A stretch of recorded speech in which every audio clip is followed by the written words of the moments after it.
Hello friends, welcome to Reno's Englishpedia. Today we are going to do the competency based questions from the poem How to Tell Wild Animals written by Carolyn Wells. However, before we do the competency based questions, we need to jump into the main points of the poem. And before I start that, one more thing I would like to point out is कि बेटा जब आप competency based questions कर रहे होते हो तो आपको थीम के ऊपर फोकस करना बहुत ज़रूरी है। जो कॉम्पिटेंसी होती है वो थीम से रिलेटेड होती है। अगर आपको थीम आएगा, आप थीम के हिसाब से जवाब दोगे तो आपको बहुत अच्छे मार्क्स मिलने के हायर चांसेस होते हैं।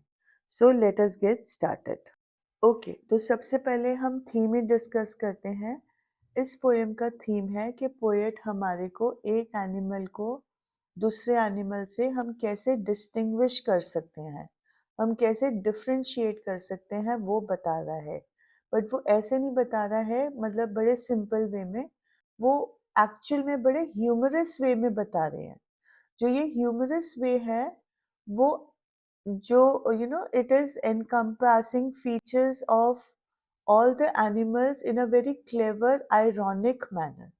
उनके जो फीचर्स हैं जिसके कारण वो एनिमल्स डेडली हैं, वो फीचर्स हमारे को इतने ह्यूमरस वे में बताता है कि we have no option other than to laugh.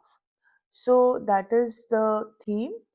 Now अगर इसकी हम राइम स्कीम की बात करें तो पोएम का राइम स्कीम है ABABCC, और जो टोन है पोएम की दैट इज वेरी ह्यूमरस। अगर हम अब इसका शॉर्ट जिस्ट बोलें तो there are certain characteristics of all the animals mentioned, जैसे एशियन लायन है, बंगाल टाइगर है, there is the bear, there is the crocodile, there is the hyena. तो इस तरह से हर एनिमल का उन्होंने हमारे को डेडली फीचर बताया है, फिजिकल कैरेक्टरिस्टिक बताई है, जिससे हम सॉरी लेपर्ड भी है, forgot to mention the leopard, जिससे हम उनके हम उनको फिजिकली भी पहचान सकते हैं और वो किस तरह से किल करते हैं हमारे को उसका भी अवेयरनेस क्रिएट होता है, राइट। जैसे टाइगर है, it is known for its stripes. Leopard जो है वो अपने स्पॉट्स के लिए जाना जाता है। जो बियर है वो किल करता है बाय गिविंग अ हार्ड हग।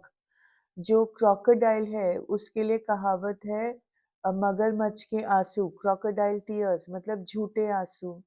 जो हाइना की हंसी है वो बड़ी कनिंग, बड़ी शातिर हंसी होती है, राइट। उस हंसी के पीछे बहुत कनिंगनेस छुपी हुई होती है। तो इस तरह से एनिमल्स के characteristics and why they are deadly उसको ह्यूमरसली बताया गया है। Now coming to the literary devices, तो यहाँ पर पहले तो पोएटिक लाइसेंस है in many words like lep, LEP lep. यहाँ पे it is resembling the word leap, कि वो लीप करके मारता है। Again lep is also rhyming with leopard, तो वहाँ पे भी कनेक्शन ड्रॉ होता है। Now what is a poetic licence? Poetic licence का मतलब होता है कि जो स्पेलिंग ऑफ अ वर्ड होते हैं उसको पोएट ऑल्टर करता है to match his rhyme scheme और द पोएम स्ट्रक्चर। तो जब ये लिबर्टी पोएट लेता है तो उसको हम पोएटिक लाइसेंस बोलते हैं। Now literary devices, repetition is also there क्योंकि lep and lep word is repeated. Then in the next line, hugs you very very hard. जब बियर की बात वो कर रहे हैं तो वेरी वेरी में अगेन रेपिटेशन है। रेपिटेशन का मतलब है जब कोई वर्ड रिपीटेड होता है फॉर एम्फेसिस, तब उसको रेपिटेशन बोला जाता है। After that roaming round and your yard में एलिटरेशन है, राइट। हमारे को मतलब र साउंड रिपीट हो रहा है रोमिंग राउंड में, एंड य साउंड रिपीट हो रहा है योर एंड यार्ड में। अगेन नॉविस नॉन प्लस में भी एलिटरेशन है, the n sound is being repeated. So with this, let us quickly jump to the competency-based questions. The first question is, what is the poem How to Tell Wild Animals about? तो यहाँ पे मैं already बता चुकी हूँ, it is about the different ways to identify and distinguish various wild animals based on their physical characteristics and behavior. हमारे को हम एनिमल्स को, वाइल्ड एनिमल्स को कैसे आइडेंटिफाई करें, कैसे डिस्टिंग्विश करें। डिस्टिंग्विश मतलब डिफरेंशिएट करना between the different wild animals. ये हम करते हैं थ्रू द फिजिकल कैरेक्टरिस्टिक और उनका डेडली बिहेवियर के थ्रू। अब इस पोएम में नोटेबल है कि पोएट ने ह्यूमर यूज किया है, एग्जैजरेशन यूज किया है to describe the animals and their unique traits. हर एनिमल का अपना ही ट्रेट है, जिसके कारण ये जो पोएम है it becomes funny and entertaining. But ये साथ के साथ इस बात को भी हाईलाइट करती है, the importance of being aware and cautious of wild animals in the natural habitat. हमें बताया जाता है कि ये जो एनिमल्स हैं ये वाइल्ड एनिमल्स हैं, हम इनको पेट की तरह ये सारे काम नहीं कर सकते। हमें अवेयर होना चाहिए, हमें कॉशियस होना चाहिए, क्योंकि they have the power to kill. Next question, look at the line. A novice might nonplus. How would you write this correctly? Why is the poet's incorrect line better in the poem? अगर हम अब इस line को देखें तो इसको actual में grammatically हमें लिखना चाहिए था a novice might be nonplussed. अगर हम कन्वेंशनल ग्रामर रूल्स को देखें, this is the correct line. But poet ने नॉन प्लस को एक वर्ब की तरह, he has deliberately used it as a verb without the auxiliary verb be. Auxiliary मतलब helping verb. Might be nonplus की जगह माइट नॉन प्लस लिखा है। अब ये एक स्पेसिफिक पर्पस प्ले करता है पोएम में। पर्पस क्या है कि कैरोलिन वेल्स जो है वो ह्यूमर यूज कर रही हैं, वो वर्ड प्ले यूज कर रही हैं to create a light hearted tone. Word play होता है हम शब्दों के साथ खेलते हैं, हम शब्दों के साथ फ्रीडम लेते हैं, लिबर्टीज लेते हैं। तो उसने जब नॉन प्लस को एज अ वर्ब यूज किया है instead of the word to be nonplussed, वो एक प्लेफुल और एक विम्सिकल एलिमेंट। विम्सिकल मतलब समथिंग जिसको सोच के आप हल्का सा नॉस्टैल्जिक होते हो, हल्का सा सैड होते हो। तो इस प्लेफुल और विम्सिकल एलिमेंट को लाइन में इंट्रोड्यूस करने के लिए उन्होंने इस लाइन को ऐसे लिखा है। पोएट डेलिबरेटली एक लेस कन्वेंशनल कंस्ट्रक्शन यूज कर रही है so that she can maintain the rhythm, the rhyme and the overflow of a flow of the poem. इसी को poetic license भी बोला जाता है। The next question is, how does the poet suggest that you identify the lion and the tiger? When can you do so according to him? अब poet क्या बोल रही है, सबसे पहले हाउ, आप कैसे आइडेंटिफाई करोगे लायन और टाइगर को। सेकंड क्वेश्चन है, आप कब आइडेंटिफाई कर सकते हो according to him, according to the poet. तो एशियन लायन के लिए पोएट कह रहा है कि जब कोई लार्ज टॉनी बीस्ट, टॉनी मतलब yellow coloured golden coloured beast, jungles of the east में आप उसको अचानक से मिलते हो, हैपन टू कम अक्रॉस मतलब अचानक से मिलना, और वो अगर आपके ऊपर रोर करे और आप मतलब और आपको पता हो at that moment you are dying, तो आपको पता होगा that it is the Asian lion. अब इसका इम्प्लीकेशन ये है कि जो लायन का रोर होता है वो बड़ा डिस्टिंक्ट होता है, बड़ा रिकग्नाइजेबल होता है। उसका एक मेजर कैरेक्टरिस्टिक है लायन का रोर। तो अगर आप एक लाइफ थ्रेटनिंग सिचुएशन में इसको सुनोगे तो आप 100% श्योर होगे कि ये एक एशियन लायन है। अब बंगाल टाइगर के लिए जो पोएट है वो एक बड़ा प्लेफुल और आयरोनिक अप्रोच यूज कर रहा है टू आइडेंटिफाई इट।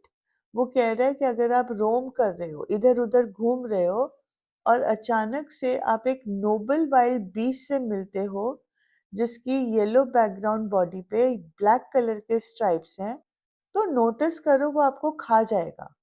और ह्यूमर इसी बात में है। Look at the absurdity of this situation. Absurdity मतलब silliness, nonsense of the the nonsense quality in this situation, कि आपको जब खाया जा रहा है तब आपको बंगाल टाइगर की आइडेंटिटी कंफर्म हो जाएगी। Again, it is a whimsical way of saying that you become the tiger's prey.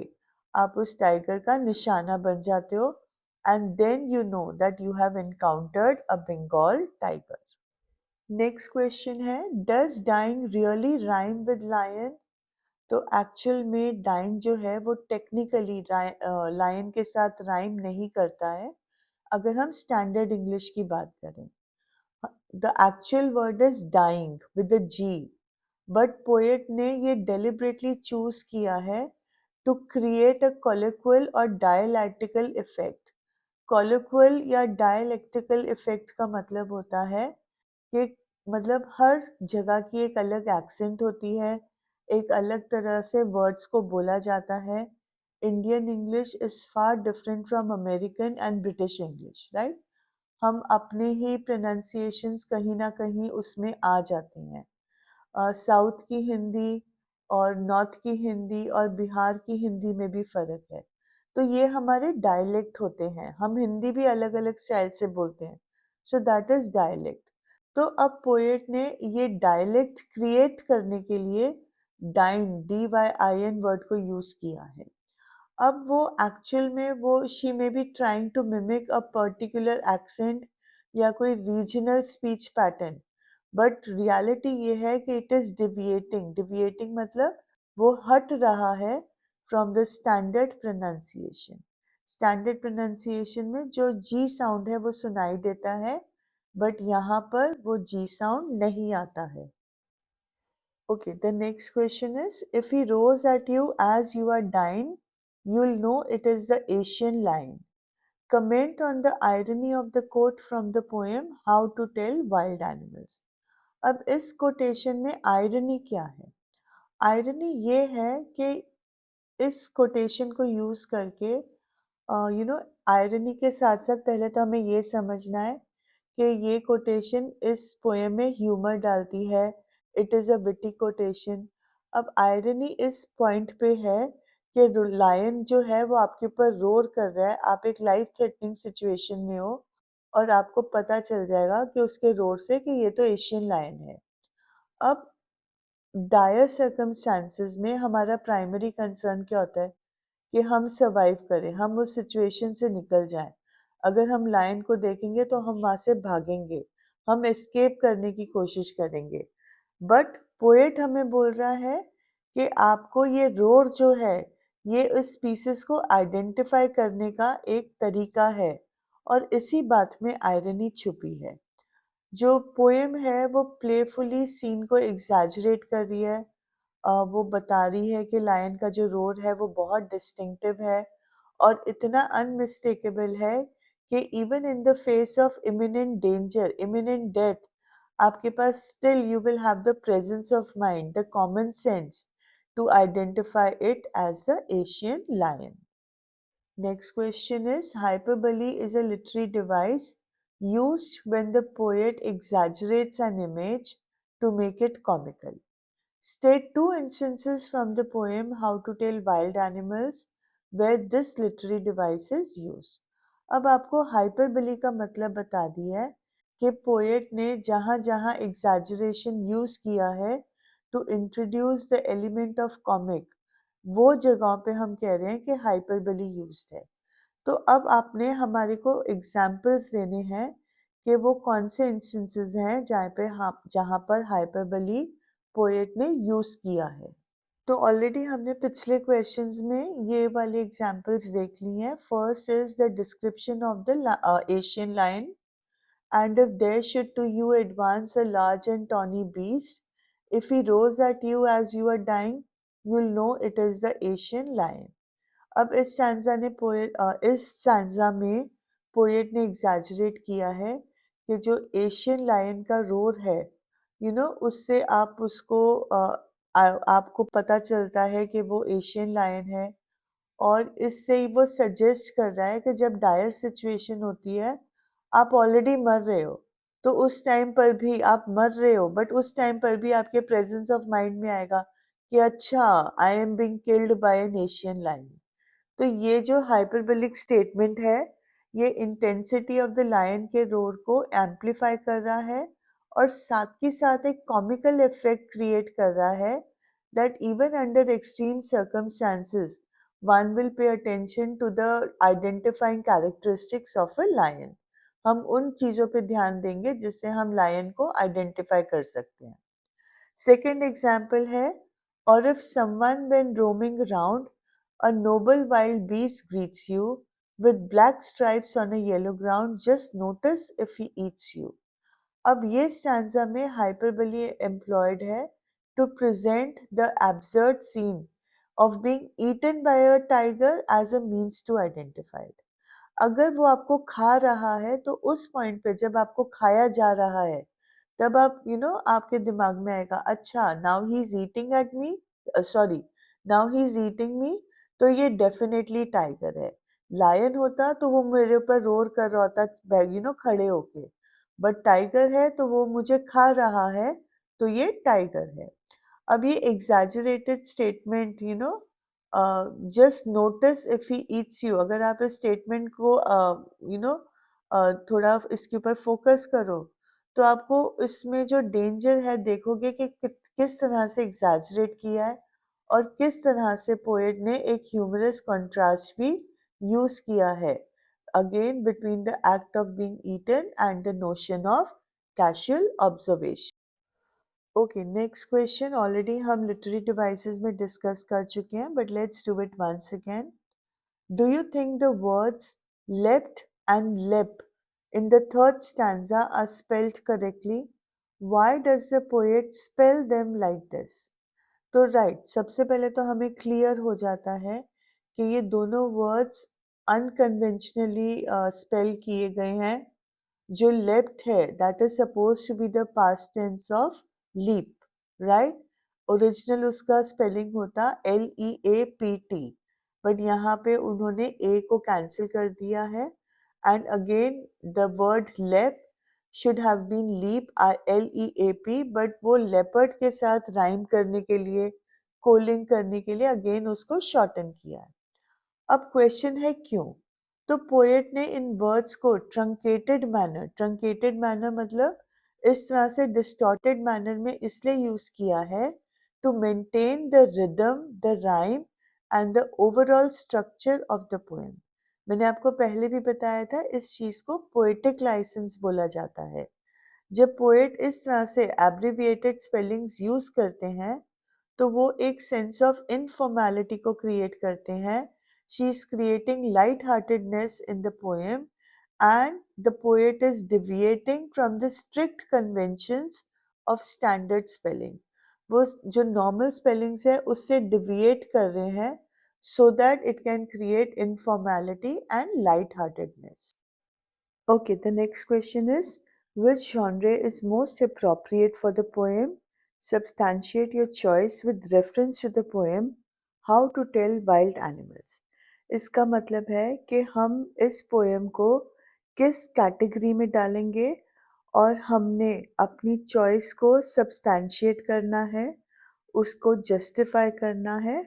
So accordingly अगर हमें इसको कैटेगराइज करना है तो हम इसको ह्यूमरस या कॉमेडिक पोइट्री में इसका जॉनर मानेंगे that it is either a humorous और अ कॉमेडिक पोएम. अब क्यों हम इसको क्यों ऐसा कह रहे हैं?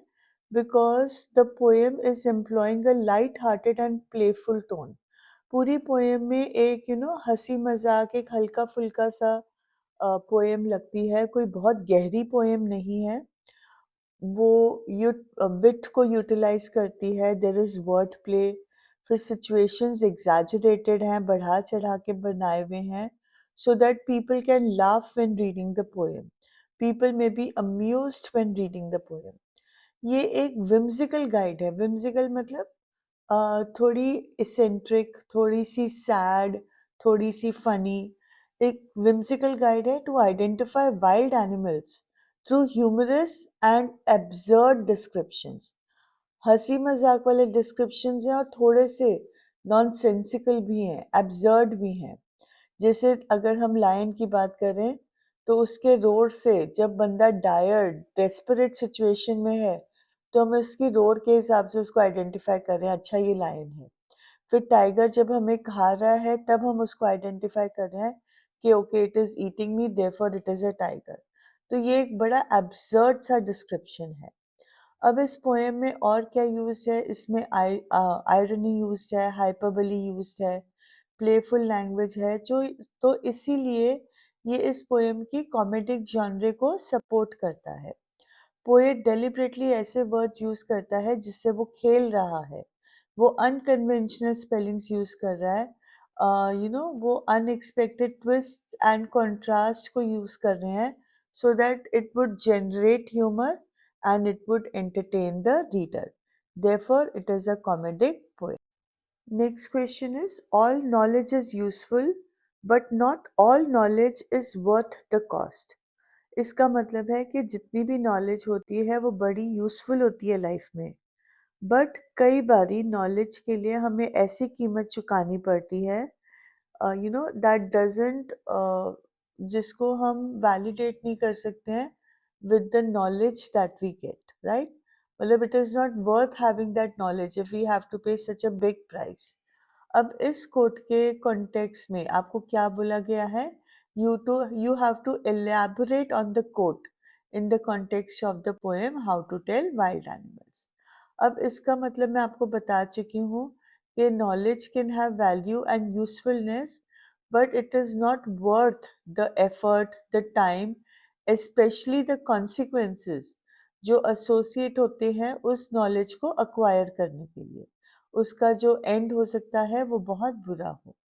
तो अब जब पोएम एक कॉमिकल गाइड हमें दे रहा है टू आइडेंटिफाई वाइल्ड एनिमल्स, वो अम्यूजिंग डिस्क्रिप्शंस दे रहा है और एक प्लेफुल सिनेरियोस प्रोवाइड कर रहा है, बट उसके साथ साथ it this quote is a reminder for us कि हमें जब वाइल्ड एनिमल्स के बारे में नॉलेज मिल रहा है जो इंटरेस्टिंग हो सकता है, useful in a light hearted manner हो सकता है, बट अगर हम इसको सीरियसली परस्यू करें विद एक्सेसिव एफर्ट, हम सचमुच में जंगल्स में चले जाएं, पहाड़ों में चले जाएं so that we encounter these animals, तो it would not be worth the cost, क्योंकि उससे क्या होगा, we may lose our life. तो इट इज वर्थलेस, ऐसी नॉलेज का हमने क्या करना है जिससे हम खुद ही जिंदा ना रहें, राइट?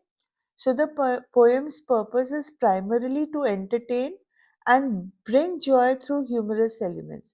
हमें सिर्फ entertain करने के लिए, हमारे को joy लाने के लिए ये poem लिखी गई है। इसको हमारे को in depth या scientific knowledge about wildlife समझकर हमें ingrain नहीं करना चाहिए, हमें इसको इस तरह से study नहीं करना चाहिए। Next question, would you agree that the poet has an in-depth knowledge of the wild? Support the statement in the context of the poem How to Tell Wild Animals. अब हमें पूछा जा रहा है कि आपको लगता है कि पोएट के पास जो वाइल्ड है, वाइल्ड मतलब जो जंगल का एरिया है, फॉरेस्ट एरिया है जहाँ पे वाइल्ड एनिमल्स रहते हैं, राइट? जो सिविलाइज्ड नहीं है, जहाँ पे अभी सिविलाइजेशन नहीं आया है, क्या उस जगह की पोएट को इन डेप्थ नॉलेज है? इन डेप्थ मतलब गहरी नॉलेज। और फिर हमारा जो भी आंसर है उसको हमारे को सपोर्ट करना है in context of the poem how to tell wild animals. तो जब हम ये पोएम पढ़ते हैं तो हमें पता चलता है कि पोएट को बहुत ज़्यादा नॉलेज नहीं है अबाउट द वाइल्ड। जो पोएम है वो एक ह्यूमरस पोएम है, उसका एक प्लेफुल टोन है, ये एक इमेजिनेटिव और एग्जैजरेटेड डिस्क्रिप्शंस को प्रेजेंट करती है and it is done only for comedic effect. इसमें कुछ भी सीरियसनेस नहीं है कि हम इस पोएम को उठा के अपना साइंटिफिक रिसर्च शुरू कर दें। ऐसा कोई भी डिस्क्रिप्शन इस पोएम में नहीं है। अब पोएट एक क्रिएटिव अंडरस्टैंडिंग को डेमोन्स्ट्रेट कर रहे हैं। वो he is constructing an amusing scenario जिससे the purpose of the poem is primarily entertainment. Poem का पर्पस नहीं है कि वो फैक्चुअल नॉलेज को इम्पार्ट करे, बट सिर्फ हंसी मजाक करने के लिए, आपको हंसाने के लिए, एक ह्यूमर क्रिएट करने के लिए पोएम लिखी गई है। तो इसीलिए इस पोएम को हमें लिटरली नहीं लेना है, because they are not accurate representations of the true characteristics of the animals. Okay, the next question is, if there is nothing on the tree, it is the chameleon you see. Briefly explain the paradox of the quote. तो ये वाली जो line थी ये chameleon के लिए use थी और हमारे को इस कोट में जो पैराडॉक्स विजिबल है उसको एक्सप्लेन करना है। Paradox is a literary device जिसका मतलब होता है कि कोई चीज़ आपको कॉन्ट्राडिक्टरी लगती है या एब्सर्ड लगती है, नॉनसेंसिकल लगती है when you first look at it, but जब आप उसको गहराई से समझते हो, आप उसको और बहुत ज़्यादा स्टडी करते हो, ध्यान से समझते हो, तो वो एक डीपर ट्रुथ या मीनिंग को रिवील करती है, राइट? अब इस पर्टिकुलर कोट में अगर हम देखें तो paradox is lying in the idea कि ट्री के ऊपर कुछ भी नहीं है, बट हमें कमिलियन दिखता है। अब जब बोला जाता है नॉर्मली कि ट्री पे कुछ भी नहीं है, there is nothing on the tree, तो what would we expect? We would expect not to see anything at all. हम कुछ भी मतलब हमारे दिमाग में होएगा कि अगर हम ट्री को देखेंगे तो हमें कुछ भी नहीं दिखेगा। क्योंकि वहाँ पे कोई भी क्रीचर का या कोई भी ऑब्जेक्ट का एब्सेंस के ऊपर फोकस किया गया। बट पोएट ने एक पैराडॉक्स प्रेजेंट किया है जब वो बोल रहा है कि जब आपको when you see the absence of any physical presence, that is when the chameleon becomes noticeable. उस टाइम पे आपको कैमेलियन जो है वो अपीयर होगा। अब ये पैराडॉक्स जो है ये इसलिए अराइज हो रहा है, ये इस चीज पे इंडिकेट कर रहा है that the chameleon has a unique ability to blend in with the surroundings. मतलब कैमेलियन अपने आप को सराउंडिंग्स के हिसाब से चेंज कर लेता है, अपने कलर को। तो हमारे को इतनी आसानी से कैमेलियन जो है वो नजर नहीं आता है, वो अपने बॉडी का कलर सराउंडिंग्स के हिसाब से चेंज करता है। तो इसीलिए therefore and therein we can see the paradox in the quote. Okay, the next question is again an extrapolation across the text.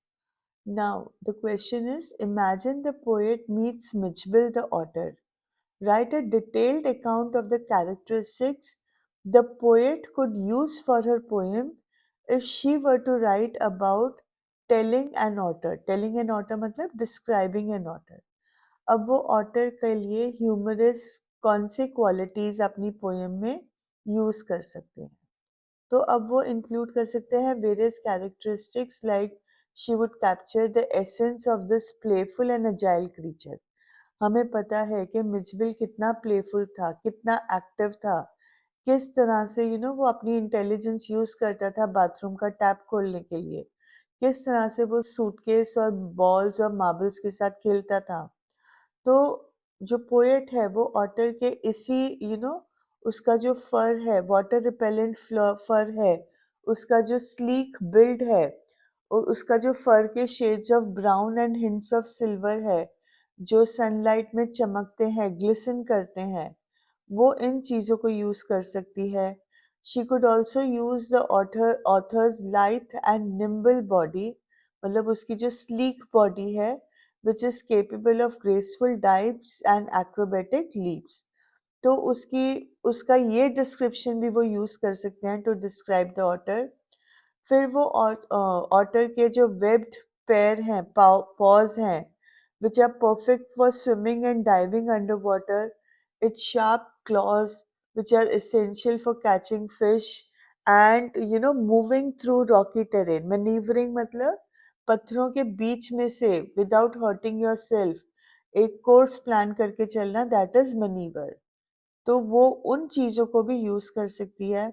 She could depict the otters curious and inquisitive nature, its keen senses alert to every movement in its surroundings. तो otter की जितनी भी हरकतें हमने chapter में देखी हैं, most of them could be used by the author to describe the movements of the author, the qualities, the characteristics of the author. Next question, write a letter to the poet detailing your favorite aspects of the poem and the ones that you did not like. Include a request about which animal you'd like her to exclusively compose a poem on. Give reasons for your choice. अब आपको letter लिखने की बोली गई है जिसमें आपने poet को बताना है कि आपको पोएम में सबसे ज़्यादा पसंद क्या आया है एंड सेकेंडली क्या नहीं पसंद आया है। थर्ड जो आपने लिखना है कि आप उनको किस एनिमल के ऊपर एक स्पेशल पोएम कंपोज करने के लिए रिक्वेस्ट करोगे। अगर ये अब लेटर है तो लेटर फॉर्मेट आपने फॉलो करना है, that is sender's address, date and then dear Mrs Wells, I just read your poem how to tell wild animals and enjoyed it thoroughly. मुझे आपकी पोएम बहुत ज़्यादा पसंद आई। और फिर आप रीजंस लिखोगे, क्या पसंद आया वो बातें बताओगे एंड देन आपको एंडिंग का भी उन्होंने बताया है using the complimentary close yours sincerely and then there is a blank given for the name to be written. Okay, अब हमें इस पोएम में क्या पसंद आता है। तो हमें पसंद में आता है इसका ह्यूमर, इसका विम्सिकल टोन जो पूरे पोएम को प्लेफुल बनाता है, ह्यूमरस बनाता है, हमें हंसाता है। और the playful touch to the descriptions of the various wild animals which have been used, ये भी इस पोएम के एंजॉयमेंट को इंक्रीज करते हैं। हमें ये बताना है कि जब हमने ये डिफरेंट सिनेरियोस पढ़े तो हम we found it very entertaining and it's a very ironical way of recognizing wild animals, like the Asian lion can be recognized by its roar, the tiger can be recognized when it is eating you up. तो आपने मतलब the poet, that is Carolyn Wells, she has used a clever use of irony and hyperbole to bring a smile on my face. Okay, अब आपने बात करनी है, yes आप इसको थोड़ा फर्दर भी एलैबोरेट कर सकते हो, talking about her style of writing, that the poem has a rhythmic structure, it has a rhyming scheme which is adding to the musicality, और इसको जब हम रीड अलाउड करते हैं we find it very enjoyable. फिर unconventional spellings, truncated words जैसे dying है, left है, लेफ्ट है, ये इस पोएम के whimsical नेचर को आगे कंट्रीब्यूट करते हैं। तो this is some good points, sorry these are some good points about the poem. But अगर हमारे को अब नेगेटिव बातों के बारे में बात करना है तो हम बोल सकते हैं, I would have love to see more verses और stanzas dedicated to each animal. मतलब आपको हर एक एनिमल के ऊपर और स्टैंजास और वर्सेस लिखने चाहिए थे। फिर आप बोलोगे कि मुझे पता है कि ब्रेविटी एंड कंसाइजनेस में हैव बीन इंटेंशनल। ब्रेविटी का मतलब टू राइट ब्रीफली, बहुत ज़्यादा इलेबोरेट होएगा तो पोएम एंजॉयबल नहीं रहेगी। अगर हम बड़े कंसाइजली हर एनिमल का डिस्क्रिप्शन देंगे तो it will make it very monotonous, very boring. It will resemble the other works, right? तो इसलिए we understand that you have been brief, you have been concise, but आप numerous animals को explore कर सकते थे, उनका imaginative descriptions, playful scenarios जो है उनको include कर सकते थे। अब ये बात हमने क्यों कही है? Because we want to bring in the third aspect of the question. आपकी इच्छा है कि वो किसी पोएम के ऊपर किसी और एनिमल पे एक स्पेशल पोएम लिखें, तो अब आपका जो आंसर होएगा इस बात पे घूम जाएगा।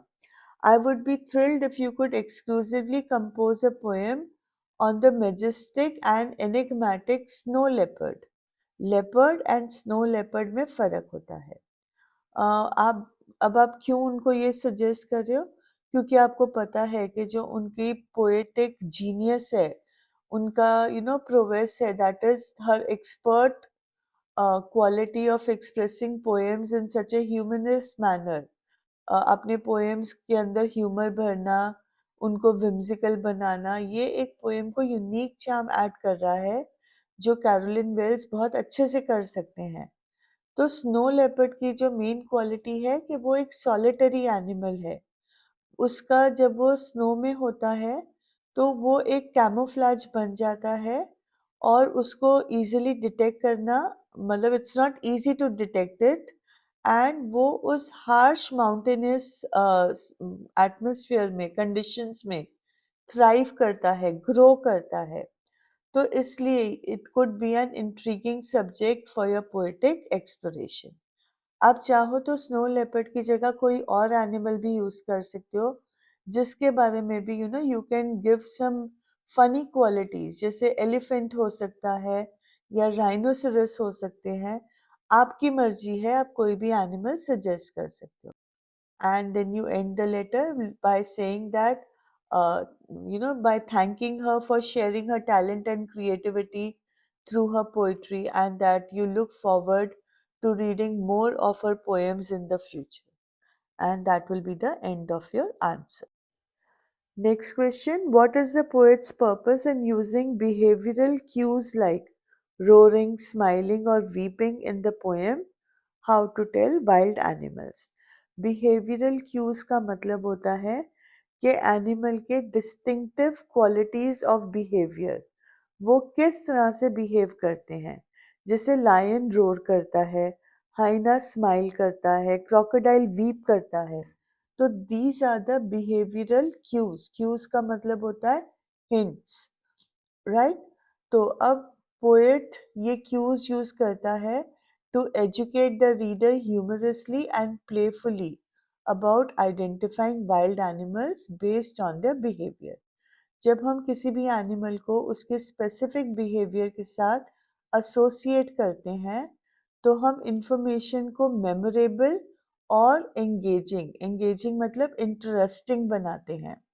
जब ये क्यूज को यूज किया जाता है तो they are adding an entertaining element to the educational content. मतलब हमारे को थोड़ी सी नॉलेज भी मिल रही है, और ये नॉलेज जो है वो एंटरटेनमेंट फॉर्म में मिल रही है, rather than a monotonous और a boring form। अब इससे क्या होगा कि ये नॉलेज एक्सेसिबल होगी रीडर के लिए, और साथ ही साथ एंजॉयबल भी बनेगी। और बिकॉज ये एंजॉयबल और एक्सेसिबल है, तो it will create a memorable and light hearted exploration of the animal kingdom.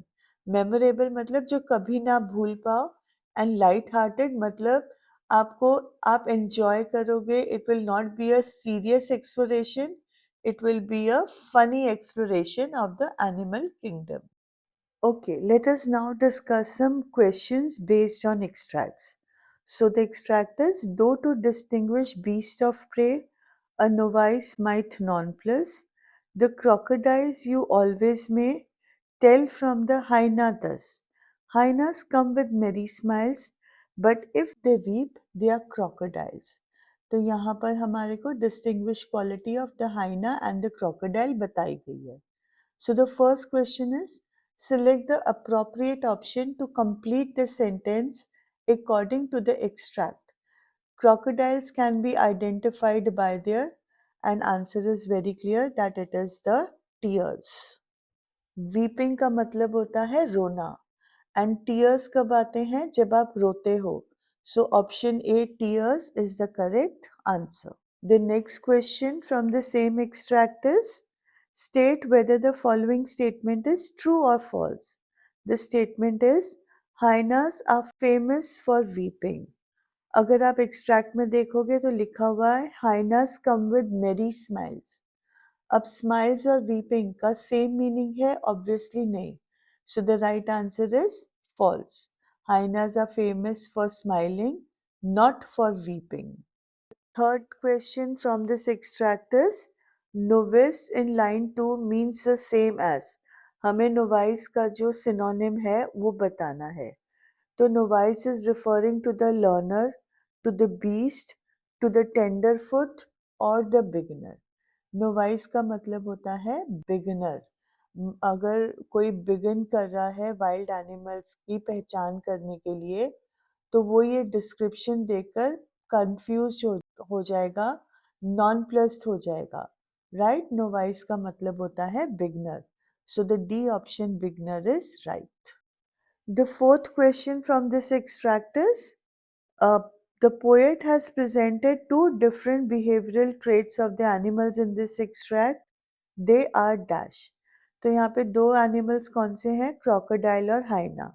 अब क्रोकोडाइल का बिहेवियर क्या है कि वो रोता है, इट वीप्स. और हाइना का बिहेवियरल ट्रेट क्या है? It is always smiling. तो these two things you can write for your answer. The fifth question is, the poet uses a novice might nonplus. Instead, the novice might get confused. How does this usage impact the poem? जब poet इस line को use करता है तो उसका impact poem पे क्या होता है? A option, is it an incorrect option? B option, is it associated with beast? C option, it rhymes and adds humor. और D, it simplifies the meaning.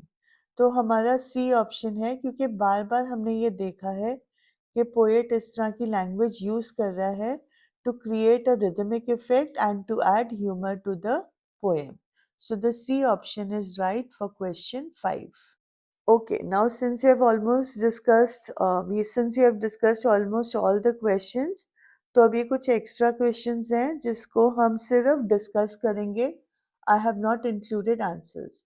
So the first question is, why do you think the poet chose to use playful and humorous language in the poem? Already discussed है, to create a playful effect, to create humor, to entertain the reader. तो वही चीज जो हमने अब तक पढ़ी है वही हम यहाँ पे ऐड ऑन करेंगे. How does the use of poetic devices such as rhyme and rhythm contribute to the overall effect of the poem? Rhyme और rhythm poetic device से poem पे क्या असर पड़ता है? तो उसके कारण जो poem का एक musical effect आता है. Poems are connected to each other through the rhyming structure, right? So that is the overall effect of these literary devices on the poem. Next question, what is the poet's message about wild animals and our interactions with them? He is trying to give us the message that wild animals have distinctive characteristics. वो उसने उनको बड़े humorous manner में present किया है, but the afterthought is always there कि ये humorous way में present किया है, but the animals are not harmless. They are wild creatures. They may cause you a lot of, it may result in dire consequences अगर आप उनको actual में study करने के लिए जंगल में चले जाओगे. तो दैट इज व्हाट पोएट हमें बता रहा है. और एट द सेम टाइम वो ट्रू कैरेक्टरिस्टिक्स भी हमें बता रहा है, but in a playful manner. Okay, next question, how does the poem challenge common stereotypes और परसेप्शंस अबाउट वाइल्ड एनिमल्स? अगर हम इस क्वेश्चन को समझें तो कॉमन स्टीरियोटाइप या परसेप्शंस क्या है वाइल्ड एनिमल्स के, ये हमारे को कैसे बताया जाता है? हमें बड़े ब्लैंड टर्म्स में बोला जाता है, बड़े बोरिंग टर्म्स में बोला जाता है कि टाइगर की बॉडी पे ब्लैक स्ट्राइप्स होते हैं, जो लायन होता है, टाइगर होता है, they are very dangerous animal, they can kill you. We never ever laugh at these descriptions. But poem ने इस स्टीरियोटिपिकल डिस्क्रिप्शन को चैलेंज किया है by showing the animals in a humorous light. जो इतने डेंजरस एनिमल्स हैं उनको अपने प्लेफुल टोन में उनका जो डेंजर है उसको थोड़ा निगेट किया है. थोड़ा सा एक फनी एक फनी एलिमेंट, एक ह्यूमरस एलिमेंट अपने पोएम में क्रिएट किया है. So that is how she is challenging the common stereotypes and perceptions in the poem.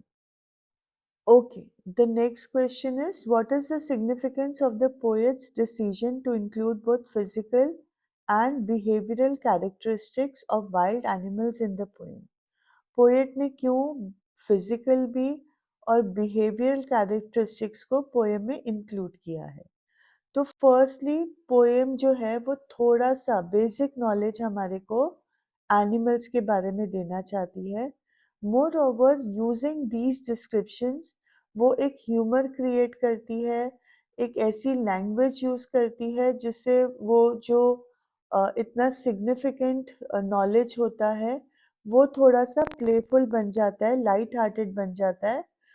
It becomes captivating for the reader. So that is why she has used both physical and behavioral characteristics of wild animals. The last question in this slide is, how does the use of humor in the poem contribute to its overall impact and effectiveness? अगर humour नहीं होता, then it would have been the same stereotypical description of the animals. जब हम किसी भी चीज़ में humour डालते हैं, तो उसके साथ रीडर जो है वो एंगेज होता है, वो उस चीज़ को पढ़ने में इंटरेस्ट लेता है, उसको हँसी आती है, तो जो लर्निंग है, वो इनग्रेन्ड होती है, वो डीपली उसको समझ में आती है and he can remember it for a longer period of time. तो इसीलिए जो ह्यूमर है, it is very impactful and it is very effective. So with this, we come to the end of the video. I hoped that you enjoyed it, you found it educative. आपको जो important points हैं, जो important themes हैं, उसकी better understanding हो गई हो. And if you liked it, do please share it with your friends, with other students, with colleagues and teachers so that all can benefit. Thank you so much for giving me your valuable time and all the best for your forthcoming board exams.